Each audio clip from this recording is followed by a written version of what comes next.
కుమారులు యెహోవా ఇచ్చే స్వాస్థ్యము బహుమానం అంట.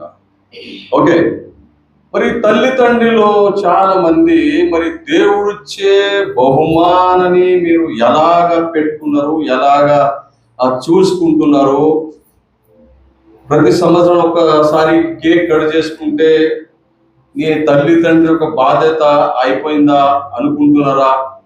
లేకుంటే మంచి డ్రెస్ ఇప్పించేస్తే ఈరోజు చాలా హ్యాపీగా చేశాను, కొంతమందిని భోజనం పెట్టిస్తే దాంట్లోనే మురిసిపోయి చాలా సూపర్ చేసిన అనుకుంటున్నారా? అనుకోండి, ఓకే, నో ప్రాబ్లం, ఇది మంచిదే. కానీ ఆ బహుమానము చాలా జాగ్రత్తగా పెంచాలని బైబిల్ చదివిస్తుంది. ఇంపార్టెంట్, చాలా ఇంపార్టెంట్. అది ఎవరిచ్చిన? దేవుడిచ్చిన బహుమానం. దేవుడిచ్చిన బహుమానము ఒకవేళ నువ్వు కరెక్ట్ గా దానికి చూసుకోలేకపోతే, కరెక్ట్ గా పద్ధతిలో పెంచలేకపోతే,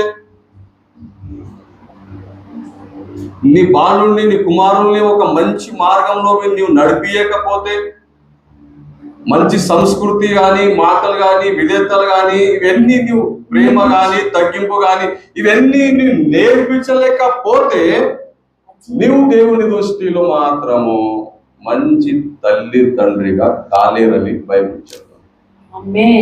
ఇది మీరు వినవలసింది చాలా అవసరం. పిల్లలందరికీ ఇష్టమే, కార్యం చేయడం సంతోషమే, కానీ ఇంతే కాదు. కేక్ కట్ చేసేసుకుని ప్రోగ్రామ్ చేసేదే కాదు. ఆ బహుమానాన్ని మీరు చాలా చాలా చాలా ఇంపార్టెంట్ కదా. దేవుడిచ్చిన బహుమానము. మీ దృష్టి అంతా మీ పిల్లల మీద ఉండాలా. మీ పిల్లల్ని మంచి మార్గంలో నడిపించాలా. మీ పిల్లల్ని జ్ఞానవంతులుగా చేయాలా. మీ పిల్లల్ని బలవంతులుగా, జ్ఞానవంతులుగా, బుద్ధివంతులుగా తీర్చిదిద్ది మంచి సావాసంలో నడిపించే బాధ్యత తల్లి తండ్రి ఉంటుంది.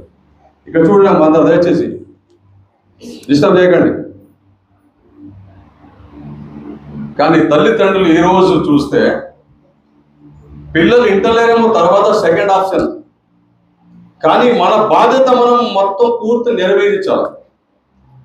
పిల్లల్ని చెప్తానే ఉండాలి. మనం పిల్లల్ని చెప్తానే ఉండాలి. ఇప్పుడు చూస్తే నిజంగా మరి ఈ రోజులో గట్టిగా నా పిల్లలు నా గుప్పెట్లో ఉన్నారని చెప్పుకునే, గర్వంగా చెప్పుకునే తల్లిదండ్రులు చాలా తక్కువ మంది.